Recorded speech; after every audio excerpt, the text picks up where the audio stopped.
you ready, Dana?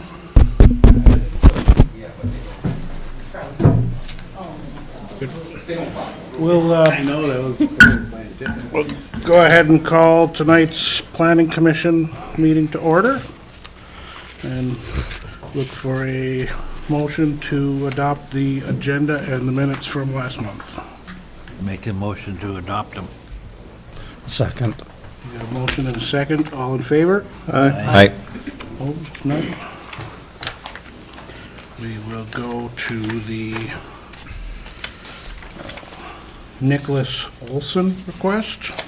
Mr. Chair, if I could just ask you to pull the microphone a little closer. Yep. Thank you. Okay. Nicholas Olson, case 2024-CUP. Neva? Thank you, Mr. Chair. This is a request for a conditional use permit for the extraction and processing of sand and gravel aggregate materials at parcel 20-205-3400, 1046 Cramer Road, zoned FAR2. The applicant's property includes 40 acres with no water frontage. The parcel is contained entirely within the FAR2 zone district. This use is a listed conditional use in the Cook County Zoning Ordinance, section 10.03B8, to be considered in any zone district and properties non-shoreland. Nicholas Olson is requesting a conditional use permit to establish a sand and gravel pit on his 40 acres along the Cramer Road near Sugarloaf Road. The pit is proposed to have 5 acres of open pit area open at any time. There are approximately 10 acres proposed for mining in the site plan of the application, with the remainder of the parcel indicated as wetlands or inaccessible upland area due to wetlands. The application indicates the maintenance garage and/or shipping containers will be used for the storage of fluids, equipment, and machinery. The applicant proposes to stay approximately 3 feet above the water table and not encroach on any wetlands. On the first page of the staff narrative, there is an excerpt from the from the applicant's application that shows the gravel pits phase plan, and the triangle in that square is approximately 10 acres for the total pit size. For zoning considerations, a conditional use is an activity or use that would not be appropriate if allowed outright in any number, but which, if controlled as to number, location, and activity, could be consistent with a comprehensive plan and not be injurious to the public health, safety, or general welfare. The review of each proposed use must determine that it will or will not be compatible with the standards of this article, and if it is found to be, must attach conditions to ensure this continued capability.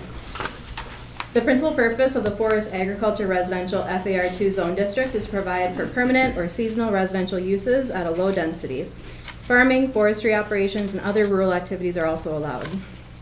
Extraction and processing of sand, gravel, and other minerals are allowed as a conditional use in any zone district per the Cook County Zoning Ordinance. There are special criteria and requirements. On page 8 of 47 of the packets is section 10.05, the general criteria and requirements for approving a conditional use permit. I have included excerpts from the Cook County Land Use Guide Plan relevant to this request. There's 2 commercial goals outlined in the Land Use Guide Plan. One is to provide commercial facilities that meet the needs of residents and visitors, with policy number 41 stating location-specific commercial uses such as solid waste disposal areas, airports, radio towers, and gravel pits must be cited on an individual basis with accompanying standards to protect adjacent land uses. And commercial goal to provide for industrial operations in the county in a manner that protects the health, safety, and general welfare of Cook County residents and the integrity of the natural environment.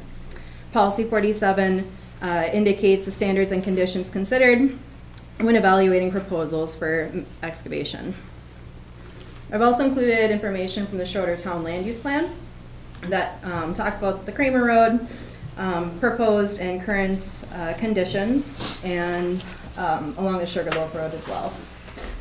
For background, the zoning map shows a mix of FAR 1, 2, and 3 zoned property along the Cramer Road, with Dyers Lake zoned LSR and some heavy industrial and light industrial properties zoned further east.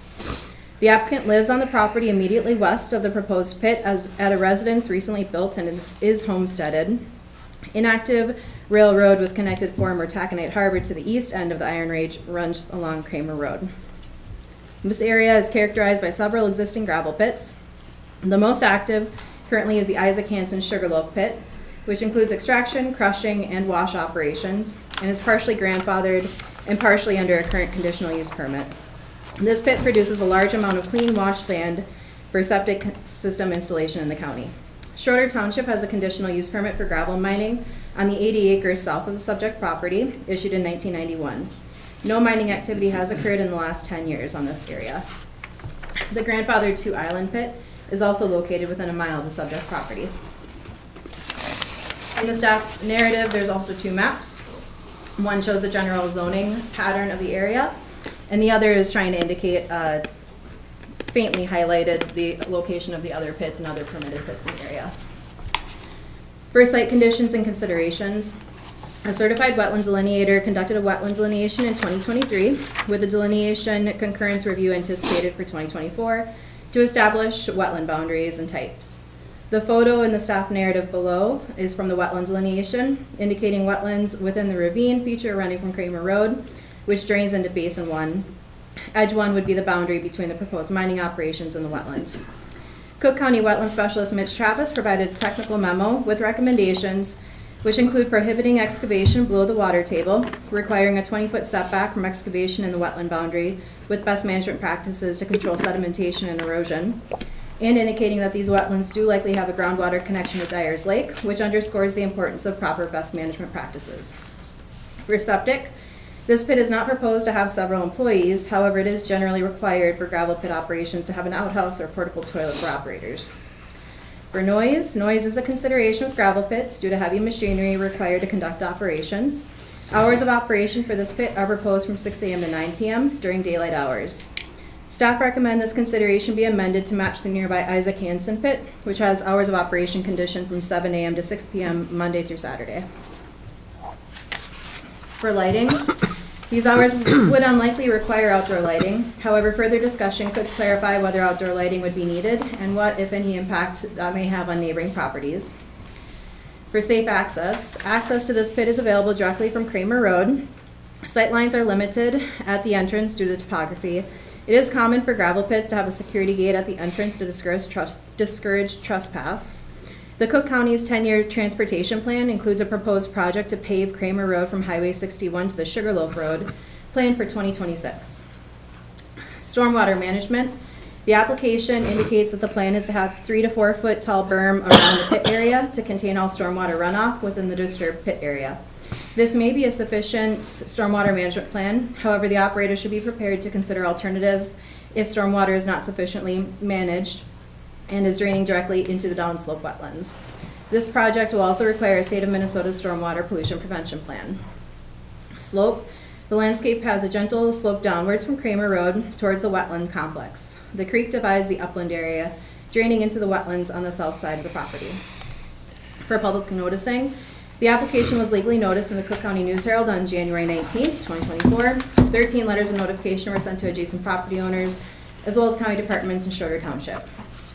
For exhibits and attachments, you did receive an addendum to your staff narratives that corrected that we did receive 5 written comments during the written comment period. So please note that that addition was put in there. So we have 5 written comments. We have Carla Menson at 1121 Cramer Road, opposed to the request. Cites 5 additional properties located between Isaac Hansen Gravel Pit and proposed Olson Pit. Indicates increased noise, hours, and truck traffic. Concerns with road safety and truck traffic and degradation of neighborhood community. David and Joyce Heberling, 1129 Cramer Road, opposed to the request. Concerns related to expansion of gravel pits along Cramer Road and truck traffic creating dust and noise along Cramer Road. Concerns regarding containment and prevention of spills from fluids of heavy equipment. Charles Lamb of Lamb Construction support the request. Cites the location of the pit next to other existing and permitted pits. Cites discussions of supply and demand for pit resources and need for septic installers in the county. Supports the new installer and new pit in the county. Scott Robinson of Terra Firma support the request. Cites existing limited access to gravel pits and aggregate resources in the county. Indicates that this pit would be unlikely to generate significantly more truck traffic on the road. Rather, it would just change which pits the trucks are accessing. States that rural living often requires using the natural resources available, and that includes excavating aggregate resources to support the building trades. Kevin Swanson, concerns related to the noise of the pit, since he can already hear the Hansen and 2 Island pits. Believes proposed hours of operation are unreasonable, and states that the railroad tracks have been closed for 25 years. Cook County Soil and Water Conservation District provided a technical memo from the technician Max Tonskinson, provided recommending the stockpiling of topsoil, a restoration plan be written, and a list of existing plant species be compiled to help with revegetation and invasive species management. Also supports a vegetative buffer and stormwater management. And then there's also the memo from Mitch Travis, which I referenced before regarding the wetland considerations. Staff recommendations for consideration. The Cook County zoning ordinance allows for sand and gravel pit operations to be considered in any condition as a conditional use permit in any zone district in the county. This is due to the natural scarcity of these non-renewable resources and to allow for their consideration on a case-by-case basis. The existing land use in this area includes several nearby pits within 1 mile, which indicates that geologically, this is a relatively productive area for sand and gravel resources.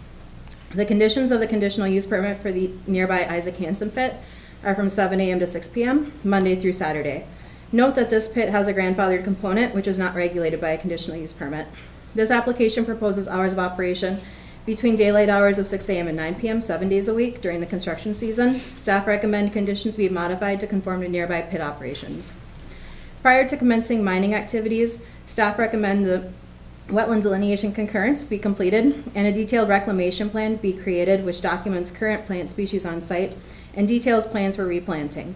Plant species should include a variety of forbs, shrubs, and trees native to the region. This reclamation plan can be done with technical assistance from Cook County Soil and Water Conservation District and Land Services.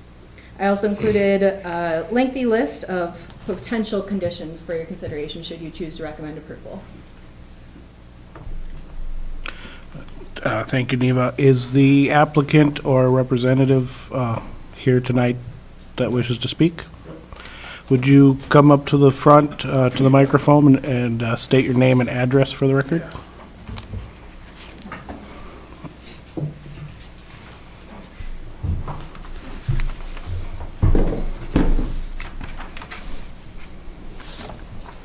Hello, my name is Nick Olson. I'm the person on the permit. I live at 764 Sugarloaf Road, which is an adjoining parcel to the proposed pit. There are a few things I'd like to talk about. First, I'd like to address concerns. One of the biggest concerns I hear is noise. Rightfully so, we hear a lot of dump trucks where we are. As Scott Robinson mentioned, I don't think this would necessarily increase the amount of dump trucks that are going by our house. The cost of trucking is very expensive, so I don't think that this is going to bring in business from other parts of the county. I think it's just going to redistribute the amount of trucks that are going to the Hansen pit, potentially to the pit that I'm proposing. If that happened, that would actually lower the amount of dump trucks that go by, that go west of me. There's also, like Neva said, a plan to pave the road to the Sugarloaf Road in 2027, which would address some of the concerns with dust, mud, and I think that was it there. One of the comments mentioned they don't want the neighborhood turned into an excavated wasteland, and that was a little bit sad to me. I think regulations have changed a lot in the past, and this is a book called A Handbook for Reclaiming Sand and Gravel Pits in Minnesota. Please keep you're addressing us here, please. Oh, okay, sorry. Yeah, so things have changed a lot. I don't think that an excavated wasteland is what's going to actually happen to pits now. It's not at all what I intend, and I don't think I would be allowed to do that. Okay, I'd also like to talk about the benefits of this to the community. I have a few handouts I'd like to pass out. If that's all right. And I'm just addressing, it's just for, okay.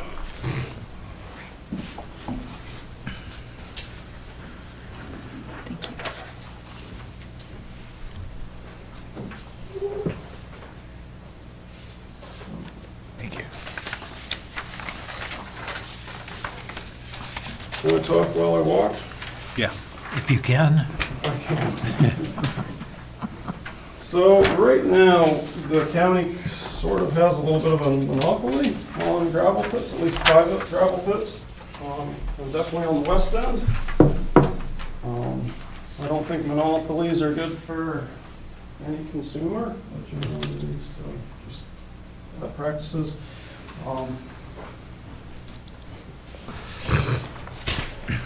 So I think inherently, just by having more pits, that would be a benefit to the community. The life cycle of a pit is generally you mine all the sand and gravel until you hit a limiting layer, either be silt or clay, something you're not going for, or a property line. The Isaac Hansen pit has run into that in a sense. They have hit a lot of silt in places. They also have sand and gravel that they are still targeting. A lot of that is used for their wash plant. And you can't go there and buy unwashed sand from them. Their only sand that they sell is washed sewer sand. That's the highest priced item they sell. So anybody that wants to go there, and let's say build a garage slab or do anything that they need inexpensive sand for, that's not an option. The pit that I'm proposing, I don't propose to have a wash plant, so that is something that I could offer the community at a discounted rate. The reason we passed that out, and I have another thing, so this one I just passed out will make sense with this. This is the design of a mound, a sewer mound. Now, the pink area in the center is what needs to be washed sand. Many contractors right now are using washed sand for that pink area and the yellow area. The yellow area can be just regular pit sand. It doesn't have to be washed sand. So a lot of people, not everybody, sometimes you can get into forestry pits, but that's a whole different thing. A lot of people are slightly overpaying for mounds because you are constructing them with washed sand entirely throughout. Because this section here has to be washed sand. The yellow can be pit sand that isn't washed. And this is kind of a combination of both on the downslope. There's also some other areas. Now, if you look at this is going to tell you the cubic yards that you need for this calculation. And this is a real example from a mound I'm doing in Schroeder this coming year. We need 45 yards of clean sand, and we need 90 yards of non-clean sand. Or you can use clean sand there. But what a lot of people are doing in mound systems is overpaying to use clean sand in that sandy burn area that you don't have to do. And again, that isn't in all cases, but it seems to be fairly common and happen a lot. And I'm saying that that's something that I can help with. It would probably decrease the cost of an average mound by at least a few $100, maybe $500 or more. So those are those two handouts. And that's really all I have to say. Thank you for your additions here, and I'm going to have you step back and open it to if anyone in the public wishes to speak on this application. Please come forward and state your name and address and make your comments. I have a handout as well. My name is Mary Van Doren. Mr. Chair, if you want to set time limits, we won't do that at the beginning of the public Okay. comment period. I It's in the, sorry, that felt pointed, but it wasn't. No, I think I just ask that everybody, in all these applications, just respect everybody's time and don't duplicate. If you want to make if someone already made a point, you can second their point, but, don't spend a bunch of time duplicating people's comments if we can help it. So, go ahead, Mary. Okay, so I'm going to read a little bit that I wrote down earlier, because I get a little emotional if I just come out. My property, as you can see, is adjacent to this parcel, okay? Actually, can I stop just for a second, Mary? Will you speak into the microphone so we make sure we catch it on the recorder? So. And So my property- Did we get your name and address? Mary Van Doren, 20 Schroeder Tote Road, Schroeder, Minnesota, We just need to make sure that's on the 55613, record. sorry. So, thank you. Okay, so my property is adjacent to this parcel. To be clear, I'm not the sort of person that would tell someone what to do on their own land. However, I purchased this property with a sole desire to subdivide, to gift to my children and our grandchildren, so that they would have the ability to stay local. and I'm sure you know, affordable housing is something that holds a lot of young people back. This process was not cheap or easy. An administrative subdivision, half mile of road, half mile of electric and internet. We had wetland delineation surveys, the land cost, but it all came together. And there are 5 beautiful parcels. One of my sons is on the last parcel. This parcel that is adjacent to Nick is 7.62 acres of beautiful maple trees. And right now, if I wanted to, I could probably sell each parcel for $100,000. I work at a bank, I know what they're going for. It's gonna be worthless if that gravel pit is right next door, okay? I talked to Nick, and I have no problem with a gravel pit. We have construction equipment ourselves, and there is a need. I guarantee there's a need. There's a lot of gravel in that area, and on his parcel in other areas. It doesn't have to be butted up against my line. Okay, so if you do, I would have no problem with 1, 2, and 3. 4 and 5, to me, are not an option. You'd have to look at his drawing to see what that means. Like I said, I don't have a problem with people making money, and there is a need for gravel pit, but it's going to take away the ability, you know, for that piece to be valuable. Not that I would sell it, because I want it for my grandchildren, that I have 11. So my petition would be coming in to put 2-acre parcels. But the problem is, it's not doable that close to my line. If you want to give them 1, 2, 3, please don't give them 4 and 5.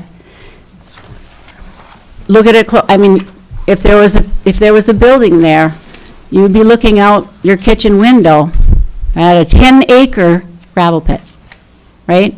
10-acre footprint, right out your living, or your window. That's not something doable to me. If after 1, 2, and 3, if you approve this, happened, and it wasn't so violent that he could move closer, like I said, I have no problem. I have no problem with the gravel pit. I just don't want it to take away what I've done. A lot of money, a lot of time, refinanced my house just to buy the property. You know what I mean?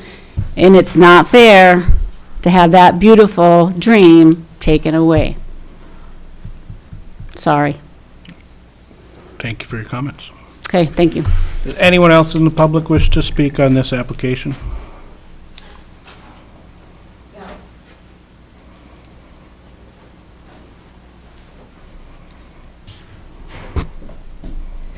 I'm Carla Menson. I live at 1121 Cramer Road. I'm going to own the excavated wasteland comment, but Isaac Hansen's pit looks like that to me. I've lived here at this address for 25 years. There are 9 Cook County residents living in the half mile between Hansen's gravel pit and the property that Nick owns. They are Alan, Kayla, and Doug Weiss, Michelle and Dave Stocky and Dave's brother Bill, Nora and Eric Peterson, and me. Along in that little area are 2 more cabin owners whose family has been here for 70 years. That's Joyce and Dave Heberling, and they've submitted a letter. Adding another gravel pit in the opposite direction of the large existing pit at Hansen's will harm our property values, our current level of peace and quiet, the air quality, the safety of our road, and will very likely harm the quality of Dyer's Lake, kind of our neighborhood sanctuary. These are the things the conditional use permit process states it is designed to prevent. Specifically, an excessive number of gravel pits, and you've heard how many are up there already, nearby, and harm to the neighborhood. I hope you follow the letter and the spirit of this written purpose and deny this permit application. Another gravel pit is not compatible with our existing neighborhood. Thank you. Is there anyone else in the public that wishes to speak on this application? I'd just like to confirm with any others opposing it. My name is David Stock. David Stocky, okay. We would also second those comments and state our opposition to this. I'm Eric Pedersen, this is my wife Nora, we live at 1117 Cramer Road. Okay. And we have a letter that we wrote, we just didn't get it in on time. Hand out.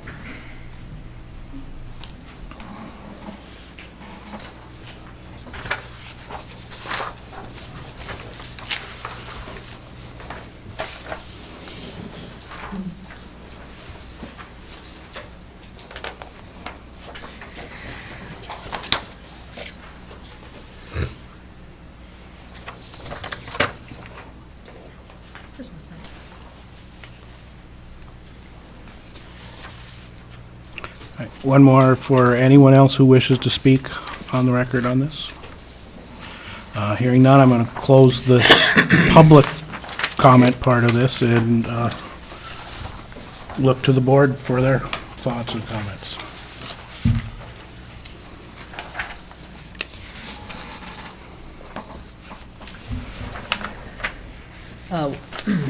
What Mary had to say was very compelling.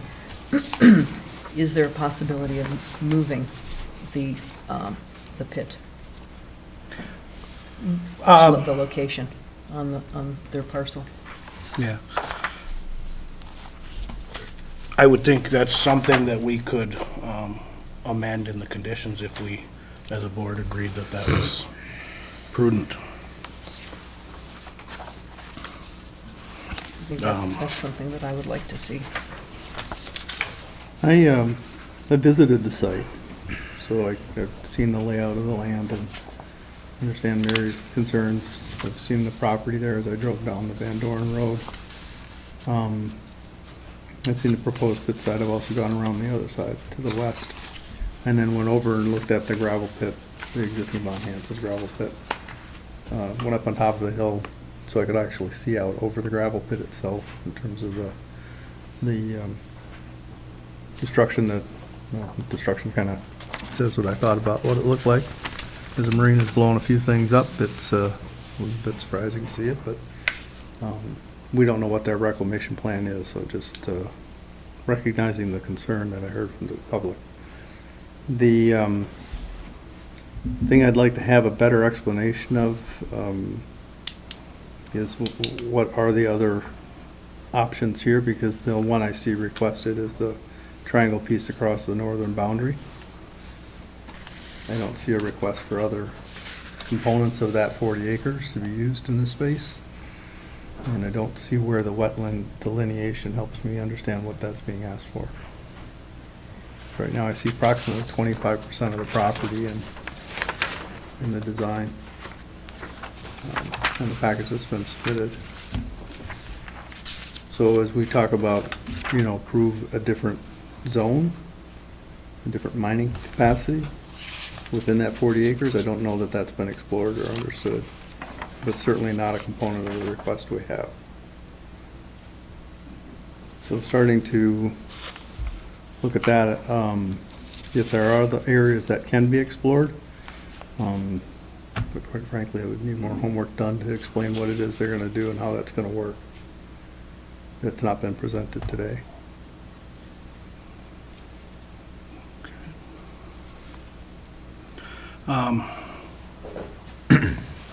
I guess this is, I apologize, excuse me everyone, this is my first time chairing, so I may refer to Tim and Neva on protocol here, but I guess I would like to give the applicant a chance to respond to those two concerns. I guess I would like to make a comment first. I am very familiar with gravel pits. I've got two of my own and one I operate as a leasee.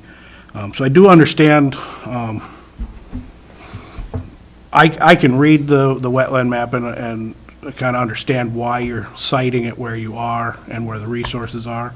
I do understand the phased approach, and I guess I would think that phased part of this application might be a way to address some of the concerns. So I'd like to offer the applicant the chance to respond to the comments so far. Yeah, I'm sorry, Brad, I didn't fully understand. You were asking why I was targeting that triangle. You want to come up to the mic so we make sure it all gets recorded, please?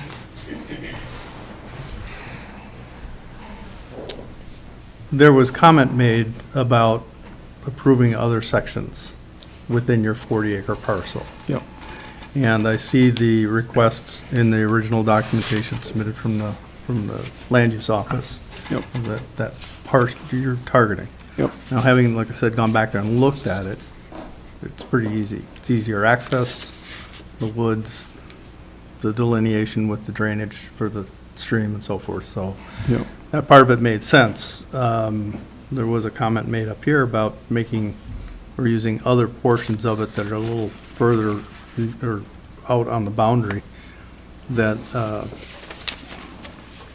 I don't see you as having requested, so it's actually not a part of your parcel request for your land use.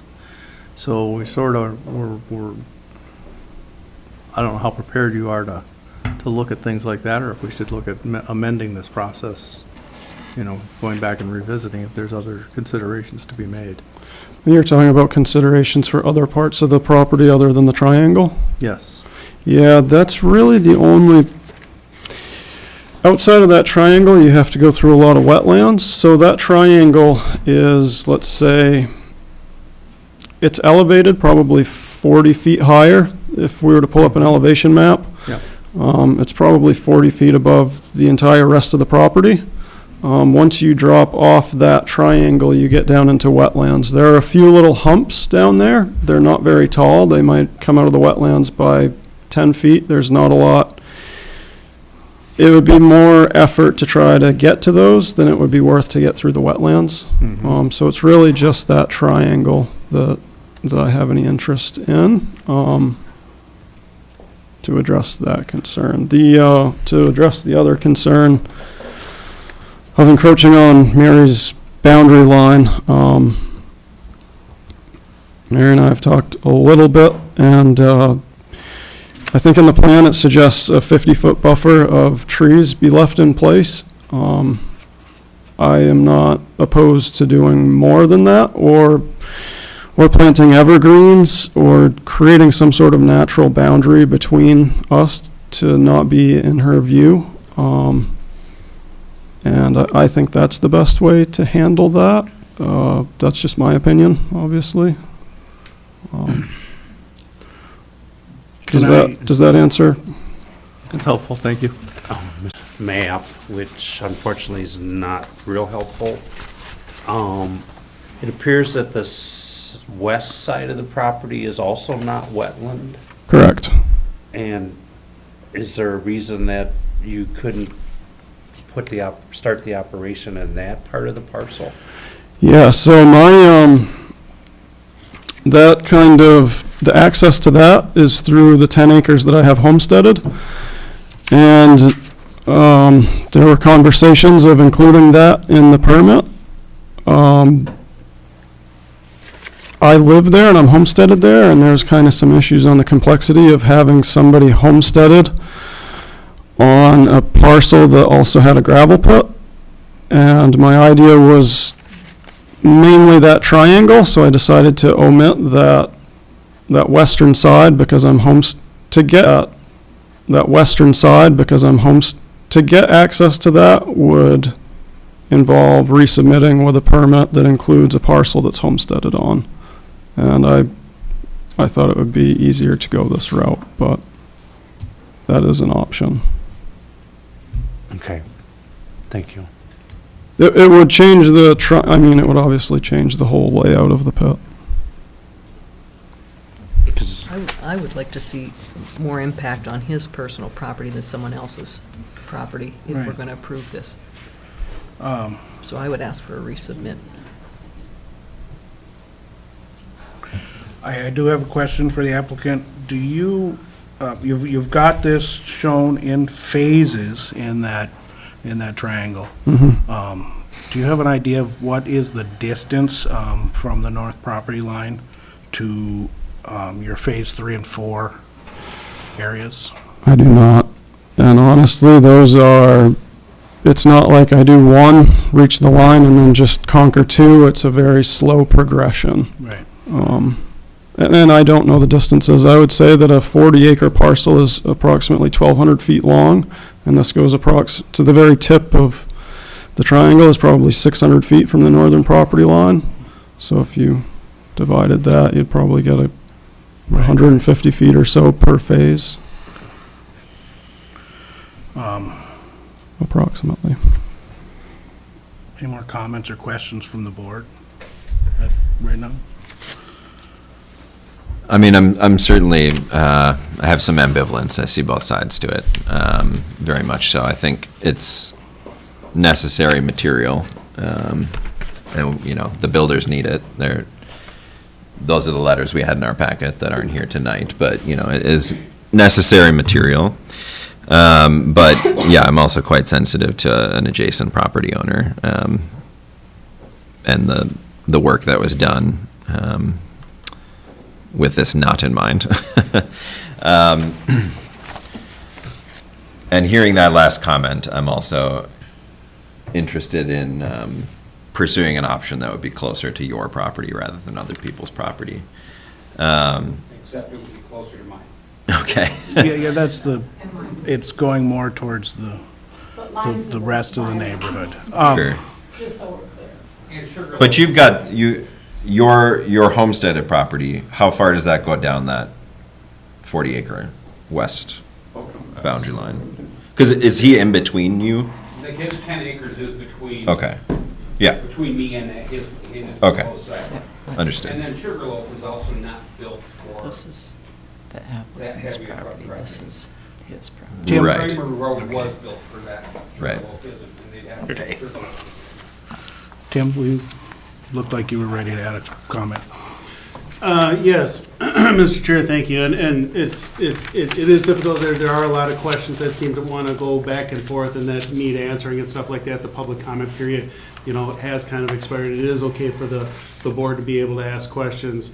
We really shouldn't be interjecting into the part of the discussion. However, I will say that in the fact that there are some of these concerns and the lack of the knowledge of the distance and the phases and the timing and the proximity to these things, it is okay to consider like a potential tabling of the request to get specific, more identified information in terms of what those distances would be, a better clarification of the wetlands impacts, things like that, that the board would have. If the planning commission wants that kind of general additional information, it would be an acceptable means to table the request and then gain that information, have the applicant work with Ms. Maxwell and be able to rehear that. We are certainly within the timelines that we're able to hear. I would be in favor of that. I'd like to do that, Charlie. Yeah, I would too.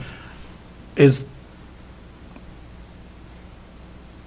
the applicant comfortable with tabling? Does it affect your? I don't think it's gonna, this would be tabled for 30 days, I assume, and come back at the next meeting? Yeah, and it would. We could do that. Would that allow, I'm guessing when you, or Neva, I'm asking you, Neva, the wetlands, we were waiting for the TEP panel meeting. That wouldn't happen before that. That can't happen until the growing season. No, right, yeah, so the wetland delineation can't be formally approved until the growing season. The map that was included, the reason it's not great is because that's what was in the delineation. It's a technical report, it's not an educational report. So that's why that maybe didn't make sense to people who aren't well-versed in reading those reports. But, I mean, I think if you understood the wetland features and topography, the reason for this site does make sense. It would be more detrimental to Dyer's Lake and the wetlands if the pit was located in a different location on this parcel. This triangle isn't just there because it's right next to the road. This is the triangle that is where the materials are. So I'm not sure exactly what you're looking for if you want to table it, so I would request that you guys really be specific about what you want the applicant to bring forward. When I've been talking about this or thinking about this, I think talking about vegetative screening, like a really robust screening that's often used as a condition of approval for different uses that might have a detrimental impact to neighboring properties. Fences could be used, you know, there's different considerations, a different buffer distance. I don't know that tabling is gonna significantly change what this proposal is unless there's other ideas to bring forward. Yeah. And my thought in triggering the tabling is that there was some dialogue with regards to the phase 1, phase 2, okay, phase 3, whatever, phase 4, you know, not, and we didn't get a clear definition of what those distances would be, and that would be a time to clarify basically anticipated times and distances of what those phases would be, and potential actions between those. Like if it does end up being too much of a disruption between, you know, looking at 4 and 5, you know, being able to do some consideration with regards to that. And actually, I tend to, I don't want to steer this too much, but I tend to agree with Neva that I think we could craft some conditions to address the concerns that allow this, that would potentially allow this to move forward, addressing the neighborhood concerns, addressing the need for the sand, for the material that's there. I guess just I thinking. agree. I think that if we're looking at, you know, 5-acre components or less, and the recovery is going through as you're phasing the topsoil back over and replanting and moving things along, that minimizes the unsightly components, allows time for the buffer to grow and become more robust. It also keeps some of the distances improved in terms of that, in terms of, you know, how you would phase that as phase 1, where you start, right? Yep. So you're deepest into your property, furthest from anybody else. But you're doing recovery on that as you're moving into phase 2, understanding each one of them is a gradual component. Meanwhile, up on the north property line, there's the buffers that are improving and growing over time. And it also extends the timeline until, you know, the planned paving of the road. And that improves or reduces the dust components, their concerns. It you know, does the best we can to strike the balance between your property rights and your neighbor's property rights, right? But there's some things that would need to be, I think, built into this so that we can help ensure that those are clarified and understood and that the appropriate controls are in place. I've got another question for Neva. I should remember this, but I don't remember if in the ordinance, if progressive reclamation is described in there, or if we were looking at that as a component, we would need to add it as a condition. Yeah, I've got it as a listed proposed condition in here, as a part of the, I think I put together like 18 different conditions that could be considered. And I kind of left it so that staff would have a lot of deference to work with the property owner on that actual reclamation plan. So between myself and the Soil Water Conservation District, I think we could come up with a really nice replanting plan for this site, especially if it is really nice with these current new applications because we have so much better control over them rather than old gravel pits. So we can work with the applicant right off the bat to preserve that topsoil, which has in older pits maybe not been preserved so well. So I feel pretty confident in that ability, and with these conditions that we propose to have a really nice reclamation plan for this pit. Again, the size is so small. If you look at it, I mean, it's a 10-acre total triangle. He's got 4 different phases, so it's not like each phase is 5 acres. Right. Each phase is like 2.5 acres. So just for scale, just kind of keep that in mind. You know, we've got a lot of much larger gravel pits in the county. All right. There was mention of a 50-foot buffer between the pit and Mary's property. Could we consider doubling that? Would that be reasonable to help? I think we definitely can consider doubling that. We may even, I guess I'm trying to look to the applicant a little bit on how this would work for him, but what I would suggest is maybe we actually would set that, and why I was asking the distances of phase 3 and 4 was trying to judge. So if this is a 40, you're going about halfway would be like 660 feet. So if we split that again and said we'd look at 3 and 4 as put something, it would land somewhere right in the middle of that, is say a 200-foot setback from the north line. That would allow a significant buffer from the neighborhood in all directions, allow you a good working area to start, which would then allow the phased reclamation to work through your 5 acres, and at that point, you could come back in to amend the application if you'd shown your pit stewardship to have been what I expect, what I'm sure it will be. And then that reclamation would already be happening, the vegetation would already be happening, and then you could apply, if the pit's gone that far, to try to go for further. So I would recommend actually trying to go for, start at a 200-foot setback from the north line and then 50 foot from the others. And the other question I had was, it talks about not breaching the water table, but we don't know what the water table is. So I don't know that we would need, I think, I'm pretty familiar with that area, and I don't think we would need a significant amount of, I think even one inspection well just to establish what that average ground elevation is, and I don't want to overstep anything here, but, because it's large volumes either way, but I would suggest the 2-foot setback, or 2 foot above the groundwater, which is enough to keep that existing land that you finish with from reestablishing as hydric. So that's why the 2 foot, otherwise, if you breach the 2 foot, that'll come back as a hydric, and you'll end up with wetland that you can't, within your restoration plan, can't, limits what you can do. So that's a recommendation that I would recommend to you, but I would like to suggest putting in the conditions. Looking to the board and the applicant, I feel like No, I I'm saying a lot agree. I here. mean, groundwater protection is a pretty important thing we've talked about in the past. I see that it's recognized in here in the package already, so I want to acknowledge that. The purpose of the well is would the Minnesota Health Department have static water standing of existing wells that are in the area? And would that be beneficial or not?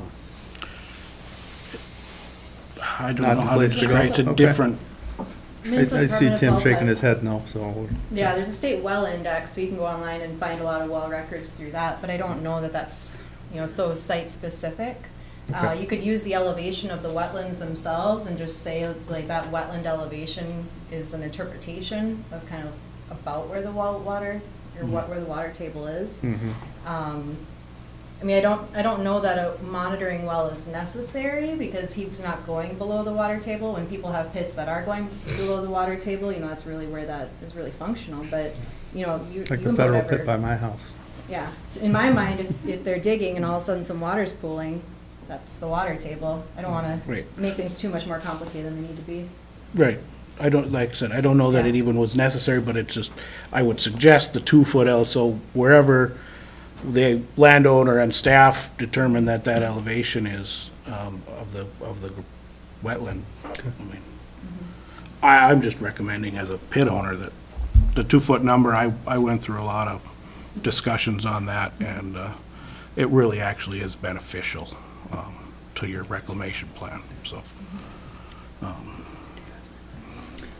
So we make a motion that we table this till the next meeting?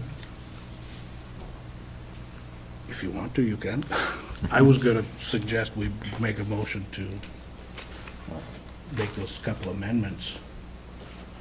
But I don't know how you guys feel about that, and I'm. Well, I don't wanna was steer. wanting to give staff a chance to work with him to get the amendments written. We've added an awful lot of complexity in this conversation. I don't think we're gonna capture it verbally in amendments at this moment. The only amendments I've heard is a 200-foot setback from the north line. And 2 foot. And I was wondering, I was trying to find it, I thought I had 3 feet from the well. You did have 3 feet. Yeah. Yeah, Do so you? you're- Okay, I missed it then. Yep, yep. Yeah. So it's just a change in the setback distance. Was there some kind of vegetative buffer discussed, some kind of visual screening? If there's no excavation between the pit and 200 feet, I think that's a vegetative buffer, but. It's only maple trees, you can see that far. So vegetation, trees. It's all maple on that piece. It's very open. But the applicant has already offered to put in some better screening trees to kind of help out with that.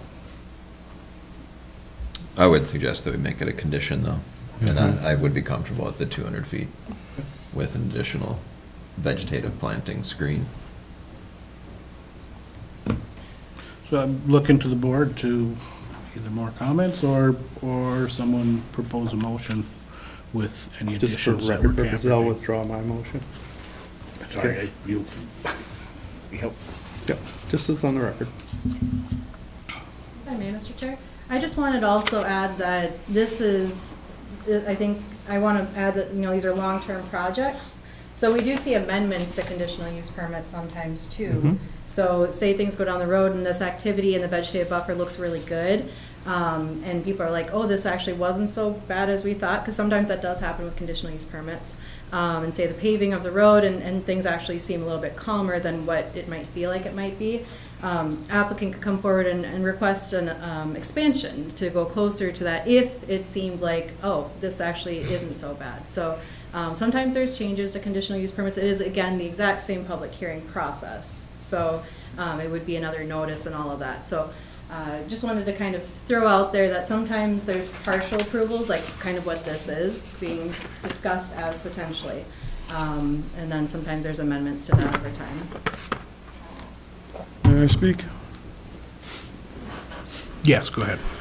The 200-foot buffer, I'm kind of in favor of that. If we do this and come back later and address it, because that's going to give me incentive to make a very good 200-foot buffer and plant very nice trees so that we're on good terms, and I can come back later and say, hey, could we put that at 100? And hopefully we could see eye to eye on that. So I think there's an incentive in this, is what I'm saying. May I comment?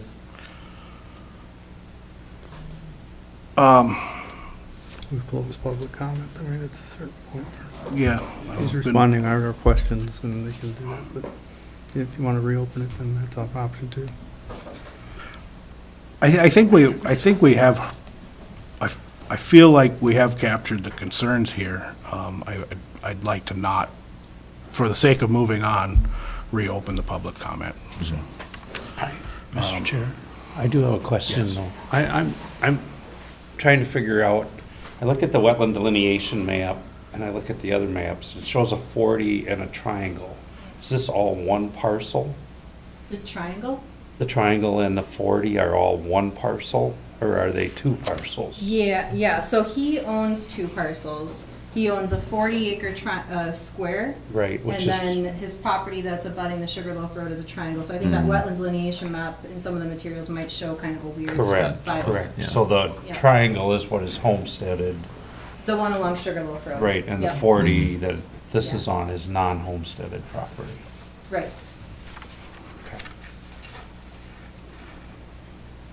Yeah, I see it. That actually clarifies that point about moving closer to yours, because Yes, this yes, drawing is showing both parcels together. That's a wetland delineators. Yep. Yeah. Yeah, I mean, I hear the concerns about the road, but to my mind, it's a fact of life of, there's pits in the area, it's the nature of the place, and I would rather cluster those pits than spread them out in the county. That's my 2 cents. You're gonna pin us between two. We are closed to the public comment right now. We're discussing as a board right now. So go ahead, Paul. Yeah, and I also do hear that those trucks are going to take the Cramer Road more than likely back east. So that's part of my consideration as well, thinking about those parcels in between those two pits, that truck traffic is less likely to go that direction. That doesn't mean we won't get it. To address the truck traffic, I do believe what was stated in one of the comments from Scott Robinson, but is true that the amount of work in Cook County is going to dictate the volume of truck traffic, not where the pits are. So the truck traffic is going to be the same trucks. They may disperse between the pits, but the volume of truck is based on the jobs, not necessarily where the pit is in this case. So. Wasn't there a plant that used to do this up here that was further away? The amount of truck traffic in the last year had Comment is closed. We are closed to public comment right now. Tim? If I may, Mr. Chair, and I understand there's a lot of frustration out there, I just want to say that with regards to interjecting in when the public comment is closed actually jeopardizes if people were wanted to take any kind of legal measures against anything, depending on the way the case goes, we have to protect the integrity of the process. And when people can just lob the stuff in, what it does do is it destroys the integrity of the process. So there was the public hearing, the public hearing and public comment process. Once that is closed, then it is closed unless the board and the board chair allows for questions to go back and forth. That's the reason why. It can't just be lobbed comments in. I do have a question for Neva. In the 19 conditions, where you said 3 foot from ground, where is, I'm not seeing it here. Double check, sorry about that.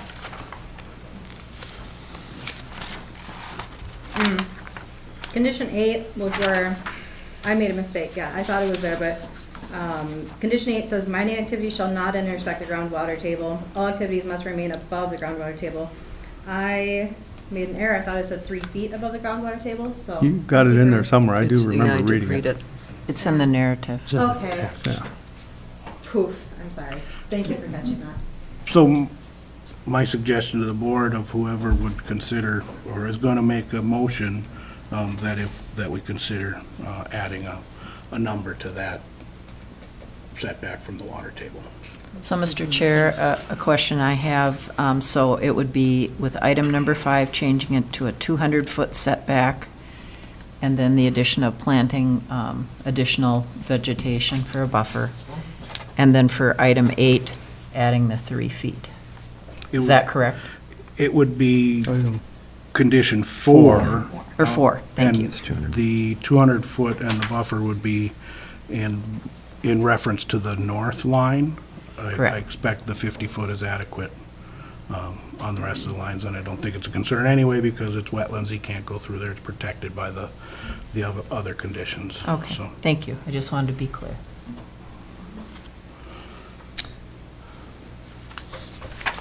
I'll make a motion to approve it with the conditions as written, but amending number 4 to be a 200-foot setback from the north line.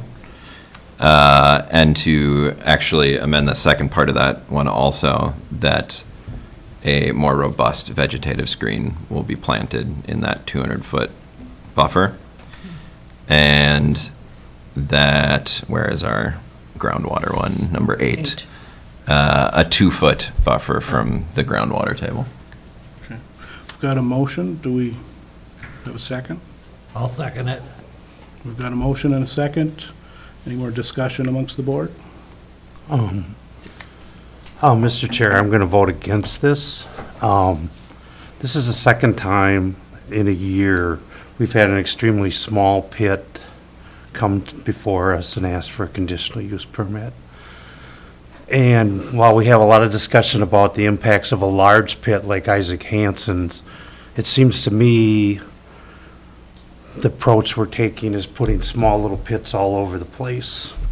That may be an exaggeration, but it seems to me continuing to put small pits impacts the quality of life of a lot more people in the county than a few large pits would. So I'm not going to be voting in favor of this CUP. Any other discussion amongst the board? Call for a vote. All in favor, say aye. Aye. Aye. Opposed? Nay.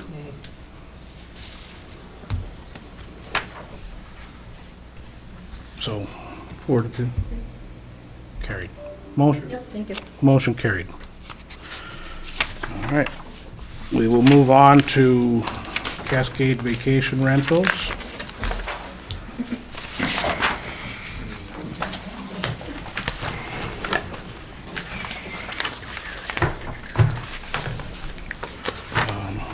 Case number 2024-3 CUP. Give just a moment here for people to clear out before we start.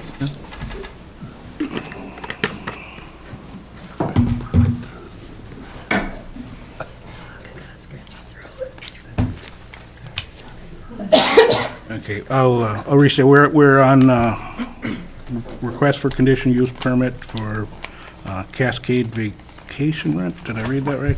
Cascade Vacation Rentals, case 2024-3 CUP. Neva? Thank you, Mr. Chair. This is a request for a conditional use permit for a single-family residential unit, a yurt for 2 people at 123 Norbakken Rd in Lutsen, zone Light Business Development area. The applicant's property includes 2.32 acres with no public water frontage. The parcels contained entirely within the Light Business Development Area Zone District. The LBDA Zone District has a minimum size of 2 acres for those parcels with property-based septic system treatment. And this use is not a listed, permitted, or conditional use, so it's under consideration as the kind of catch-all. And the property is within the North Shore Management Zone of Lake Superior. Cascade Vacation Rentals is proposing to place a yurt on the property to serve as seasonal housing for no more than 2 employees. The application indicates that a parking area will be created and a porta potty will serve for the bathroom. No well or septic is planned for this development. Under zoning considerations, I listed out the purpose for the conditional use permit application, as well as the purpose for the LBDA zone district, which is to create areas suitable for development of light manufacturing, warehousing, offices, and other similar industrial uses, which are either uses whose operations are relatively free from influences that would be reasonably objectionable to an adjacent residential area, or uses whose objectionable features will be minimized or eliminated by design and or appropriate devices. These uses should be compatible with each other and surrounding land uses, including adjacent residential areas. Again, I have the listed permitted and conditional uses there. I've also included a map that shows the approximate yurt location, and I also indicated the shower facility on the abutting property that would serve for that use for the occupants. For background, the subject property is located just north of Lutsen Town Center. The zoning map in this area has several different zone districts present to reflect the township sub-area zoning, visible on the next page. This parcel is one of the 2 parcels zoned for the Light Business Development Area zoning. Immediately west and south of the subject parcel is LTGC, the Lutsen Town Center General Commercial Zone District, and east and north is the FAR 3 Zone District. I did include a development history because it is a little bit interesting. The most notable things, I think, is that this property has kind of been designed to serve for the Cascade Vacation Rental business, and they've gotten other conditional use permits next door. And right next door in that same zone district, they also have a housing feature as a conditional use that has caused no issues. I also included a citation to the Lutsen Town Plan. There was nothing in the town plan that was specifically helpful, but it's there. Site conditions and considerations. There are unlikely to be issues with impervious surface coverage, lighting, or wetlands. Noise are unlikely to be significantly generated from a 2-person seasonal occupancy for staff. For septic, the Cook County Environmental Health Specialist, Mitch Everson, has provided a technical memo. The project includes a proposed porta potty on the property for the yurt. The applicants have indicated that residents will have access to shower facilities at the neighboring parcel. For slope, the proposed yurt fits between 2 road setbacks in the creek. The creek has a ravine-like characteristic with steep slopes, however, does not qualify as a bluff and is not a public waters requiring a structure setback. Cook County Land Use Specialist Joseph Routh has verified that the proposed building site should not require any variances if placed where proposed. For safe access and parking, there is access to the site from Norbakken Rd and Steam Engine Road, with a proposed cleared area for parking shown on the application accessing from Steam Engine Road. For public noticing, the application was legally noticed in the Cook County News Herald on January 19th. 65 letters of notification were sent to adjacent property owners, as well as county departments, Lutsen Township, and the DNR hydrologist. No written comments were received in land services. There is a memo from Mitch Everson regarding water usage. For staff recommendations, this request appears to be compatible with the existing neighborhood and its zone district due to the nature that the residential use will be for seasonal employee housing. If approved, the following conditions may be considered.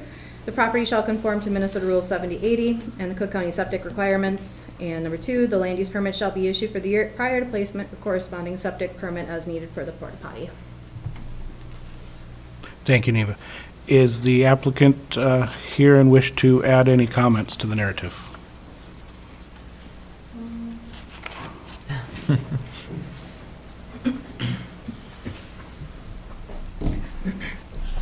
Claire Nalesny. I'm an owner of Cascade Vacation Rentals, and I'm at 54 Maple Hill Drive in Grand Marais. I don't know if there's any major comments to add, just that we have a small yurt that we'd like to place. It's consistent with the other use that we have on our adjacent parcel in the same zone district. And if there's any questions, I'm happy to answer them. Thank you. Yeah. Is anyone from the public wish to comment on this application? Hearing none, we'll close it to public comment and look for discussion with the board. So I did make a site visit. The location of it and the access point off of Steam Engine Road makes sense. It's a nice flat spot there. I actually have a cone placed there in the property where it would go. There's sort of a stream edge right close at hand. Safety perspective, I'd recommend you put some sort of a fence there. Somebody wandering around at night could run into it, but other than that, I see no particular risk or concerns. It's not going to be very visible to anybody that lives in the neighborhood. It is being used for exactly what it's zoned for, light industrial work. So this is in keeping with helping them with housing for their employees. I'm very comfortable with it. Anyone else on the board want to make a comment? Or I'd open to a recommend motion? a motion to approve with the staff recommendations. The two conditions? Yeah, the as two conditions. I'll second that. We've got a motion and a second. Any other discussion? Call for a vote. All in favor, say aye. Aye. Opposed? Hearing none, motion carries. Thank you.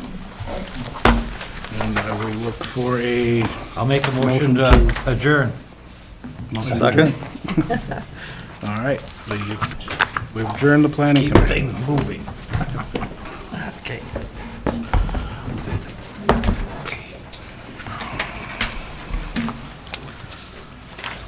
Does anyone need a moment, or are you guys ready to? I'm ready to go. I've got a date tonight. So. Depending All right, we will, Depending on how long this takes. we'll go ahead and What's that? This is their- call the Board of Adjustment to order. Look for a motion to approve the minutes and agenda.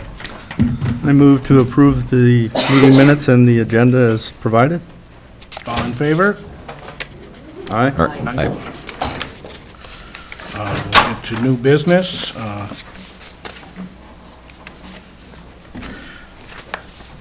We've got Cutface Creek LLC, case number 2024-3V. Neva? Thank you, Mr. Chair. This is a variance request for relief from the Cook County zoning ordinance, section 7.14 and 4.17, to place a principal structure at a reduced top of bluff setback 25 feet, where a minimum of 30 feet is required, and at a reduced property line setback 20 feet, where a minimum of 50 feet is required on a substandard lot of record. The applicant's property includes 2.26 acres with approximately 662 feet of Lake Superior shoreline. The property is contained entirely within the Resort Commercial Residential Zone District. Newly created lots within the zone district must be 5 acres in size and 300 feet wide. The property is within the North Shore Management Zone of Lake Superior. This application is for the placement of a single-family residential structure proposed to be 3,500 square feet, including an attached garage and screen porch, single-story with a walkout lower level. There are two aspects of this project that require variance relief. The first is the reduced top of bluff setback, as 2 corners of the house encroach 5 feet on the 30-foot top of bluff setback standard, and a reduced property line setback required. The house is proposed to be placed approximately 20 feet from the property line, and the zone district has a 50-foot property line setback requirement. Note that this parcel is substandard relative to the resort commercial residential lot size requirements. However, variance is not required since the parcel meets the substandard lot criteria outlined in section 9.03 of the Cook County zoning ordinance. Page 10 of 105 of your packets includes an excerpt from the application showing the site sketch from the applicant. For ordinance citations, I included the RCR zone district requirements as well as the bluff area standards. This property is in the Resort Commercial Residential Zone District. The principal purpose of this district is to provide for specific commercial activity, resorts, lodges, and outfitters, and residential uses and limited service-oriented commercial uses are also allowed, and single-family dwellings are a listed permitted use in this zone district. The parcel is currently undeveloped and is a part of the original Inn at Terrace Point planned unit development, which has shared utilities as a common interest community. The application includes a summary of the 40-year history of this development. The 1985 development plans had a hotel and restaurant planned for this parcel in Phase 3. John Howe was the original architect of Terrace Point and was a student of Frank Lloyd Wright. The design of this proposed structure is inspired to follow those architectural design standards and prioritize keeping development away from the Lake Superior Point on the far easterly corner of the point. There are two homeowners associations in this area, the Terrace Point Homeowners Association for the single-family dwellings and the Inn at Terrace Point Condominium Association for the condo units. Several members of the condo units have provided support comments for this proposal. The application includes a much more thorough review of the development history and other background information.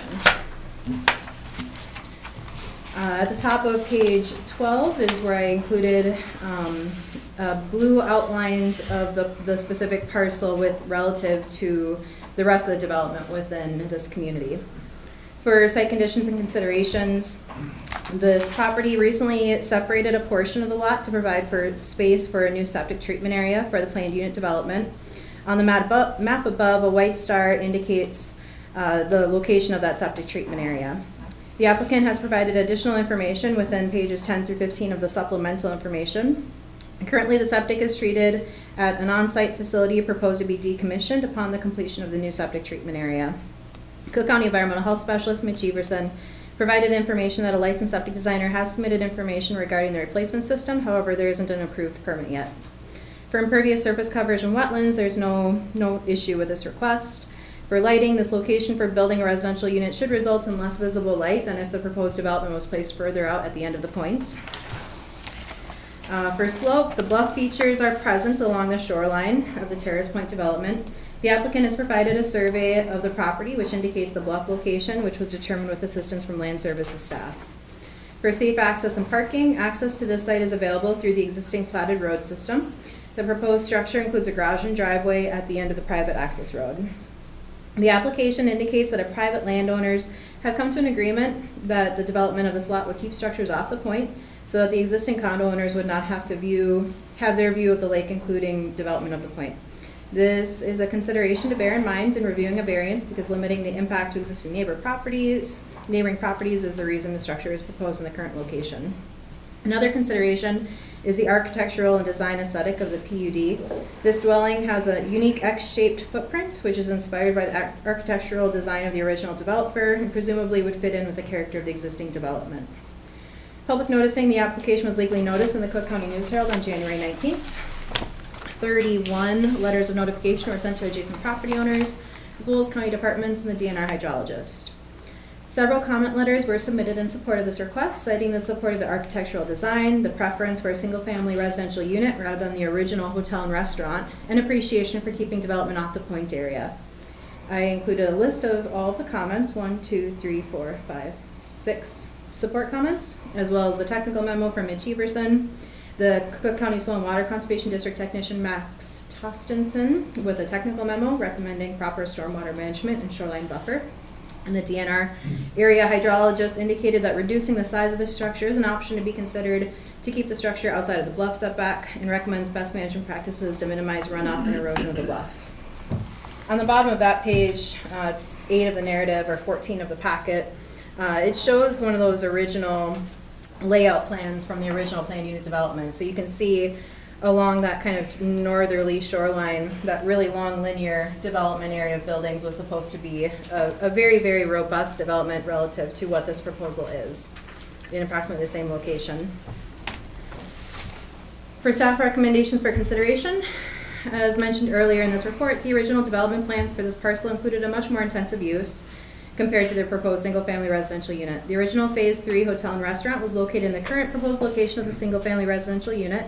Planned unit developments provide flexibility with interior structure setbacks, and this was likely a consideration on planning and designing a Phase 3 lodge complex. This historical information suggests that the RCR 50-foot property line setback was planned to be relaxed with the development of this lot through the PUD process.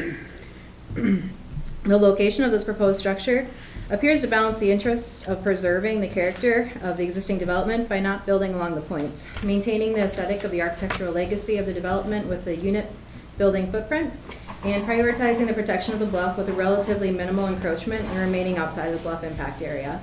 If proposed, the following conditions may be attached to this variance request. Number 1, the property shall conform to Minnesota Rule 7080 and the Cook County septic requirements. Number 2, no vegetation shall be removed from the bluff impact zone. Additional native tree and shrub plantings are encouraged along the bluff to help stabilize and prevent slumping. And number 3, encroachment into the setbacks are allowed in accordance with the design plan submitted by the applicant in the variance application. Thank you, Neva. Is the applicant here and wish to speak?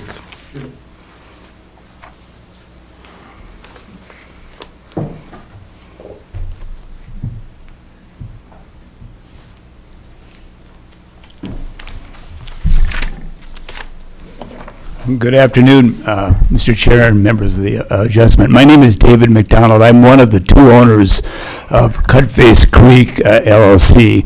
This is Laura Hewlin, my personal partner, and also the architect of this proposed project. I know you've had a long meeting as a planning commission, so I'll try to keep this brief, and then we're happy to answer any questions you have. I think Laura put together a fairly extensive package, and the staff did too, of the history of this and what we're trying to do. I'm a little bit of a history buff, so I know more than I should know, and I don't want to bore you, but just briefly, and the variants that we're requesting have been talked about, but although I'm a Twin Cities native, I've been coming up to the North Shore for most of my life. My great-grandmother first started this in our family, coming up to Two Harbors for asthma treatment. So I've been coming here for quite some time, and my family has, and my brother's family, who's the other partner in our Cutface Creek. Cutface Creek was, my idea to take it from the adjoining Cutface Creek, as was Good Harbor Bay, which owned the land before we bought it from them last year. And I was also a partner in the Good Harbor Bay group that did that. I think, I'm just trying to summarize this and not go on too long. Just a little bit of Laurel and my history.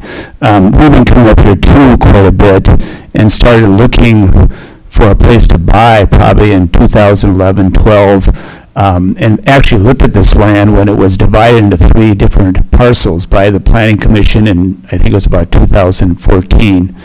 And we decided not to buy at that point, but we did buy a condominium unit in the condo section. And if it gets a little confusing, these 2 associations are kind of related to the development. This land was bought from 2 longtime residents, Dr. Lynch and Yalmer Helmerson, or his widow, in 1985 by a woman from the Twin Cities who hired John Howe, who was actually Frank Lloyd Wright's sort of main assistant for many years, and when he died, sort of took over the practice.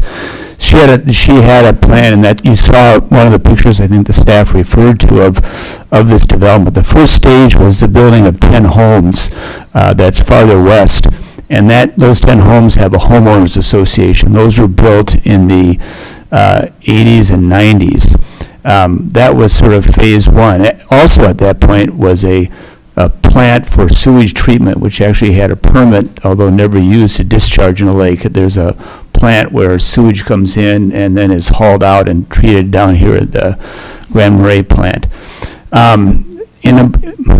the early 2000s, the owner of the property was starting to have some financial difficulties, I think, and decided to take what were going to be 5 cottages attached to the inn and create a condominium association in a building.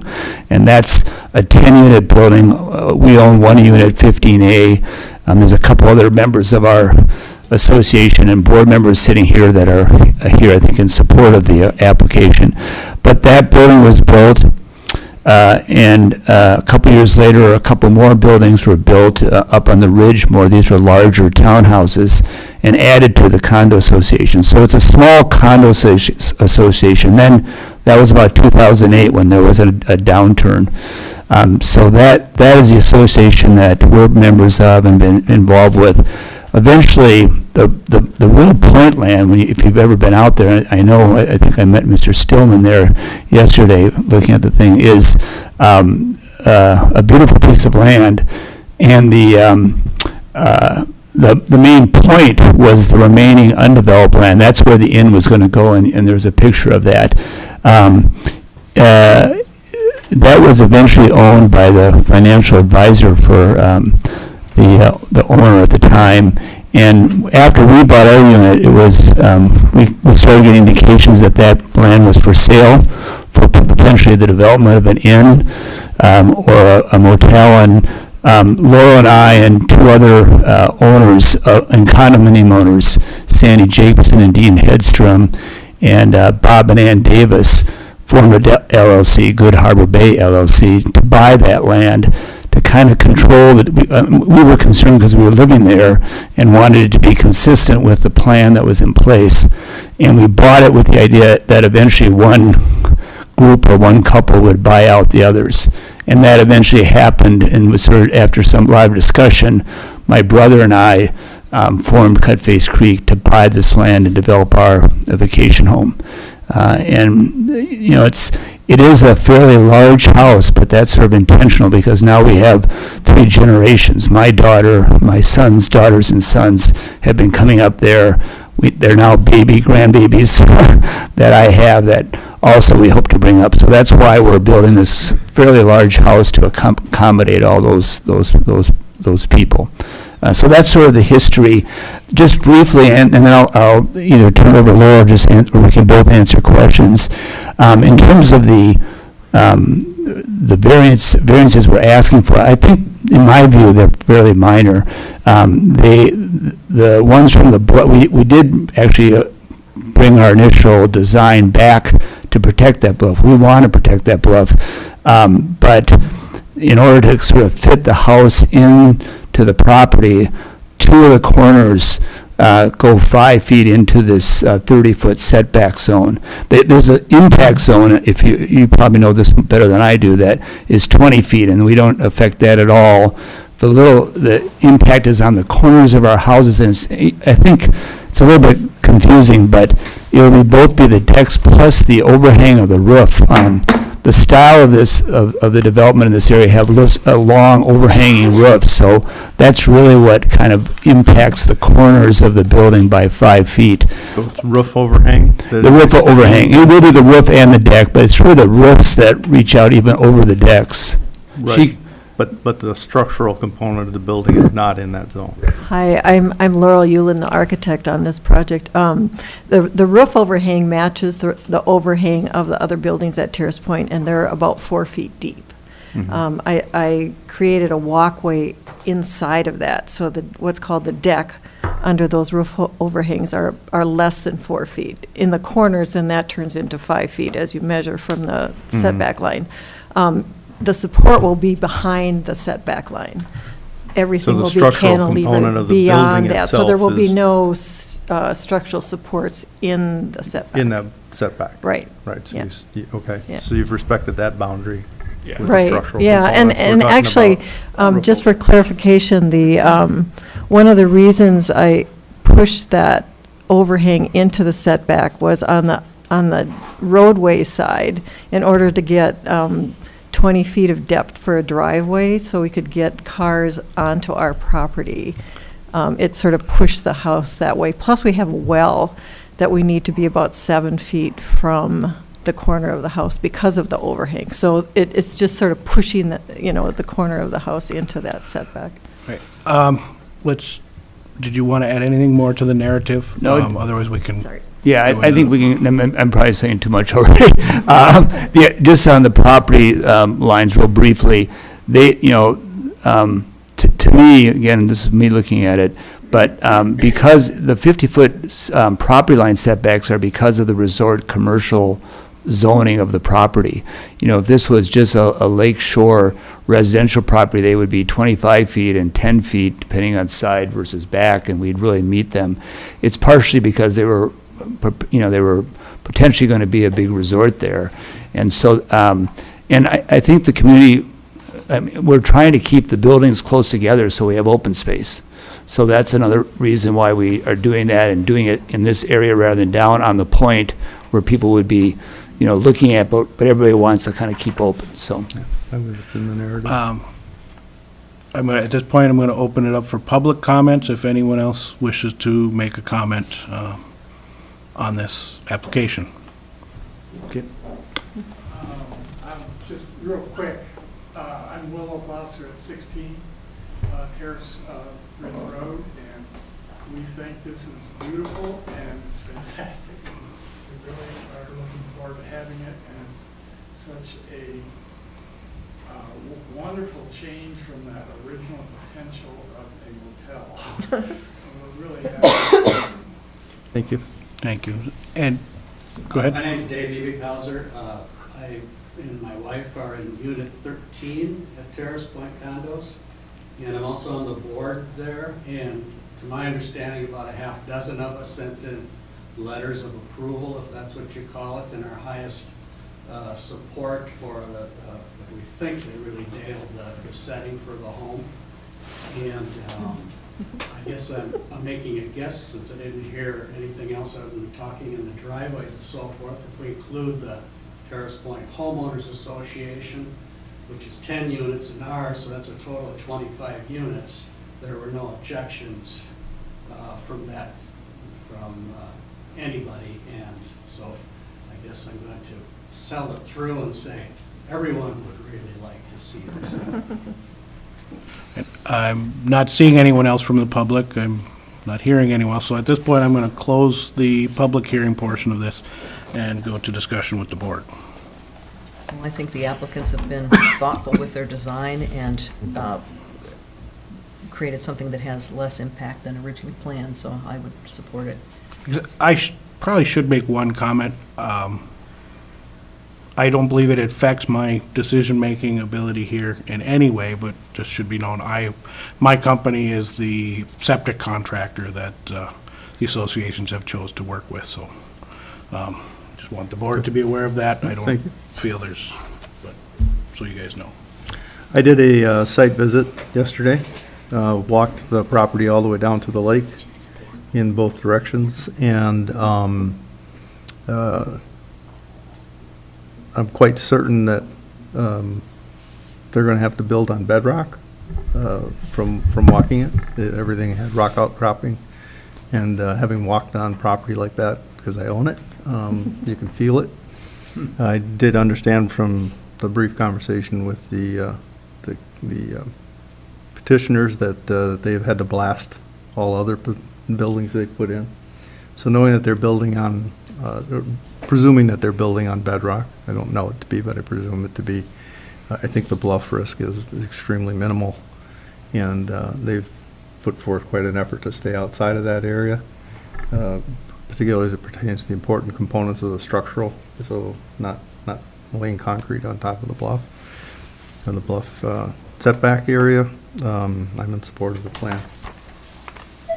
Yeah, I think the history is key there too, and the application is very thorough. Having this not to be a motel is obviously preferable for the neighborhood. Strong support, but also that we're looking at this in a resort commercial zoning. I think that's the strongest argument for the variance to me, is that that's not what we're considering anymore.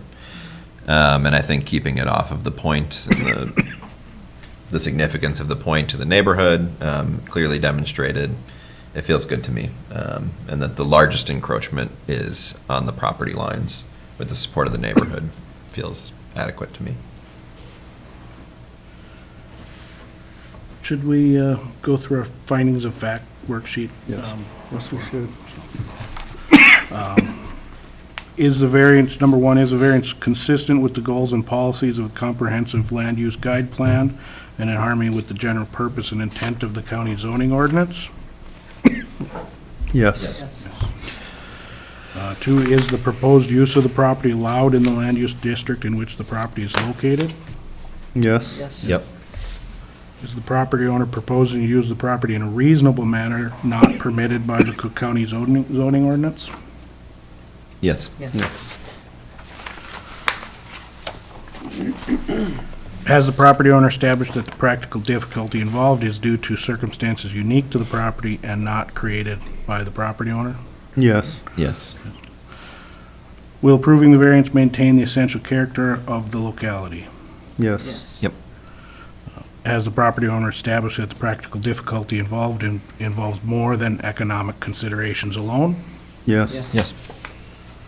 Hearing yes to all of those questions, I would look for a motion. I move to approve the application as submitted with the conditions that staff has recommended. We've got a motion. I'll second. We've got a second. Any more discussion? All in favor, say aye. Aye. Aye. Opposed? Hearing none, motion carries. Thanks. And I move to adjourn. I'll second. we've got a motion and a second to adjourn. Thank you, everybody.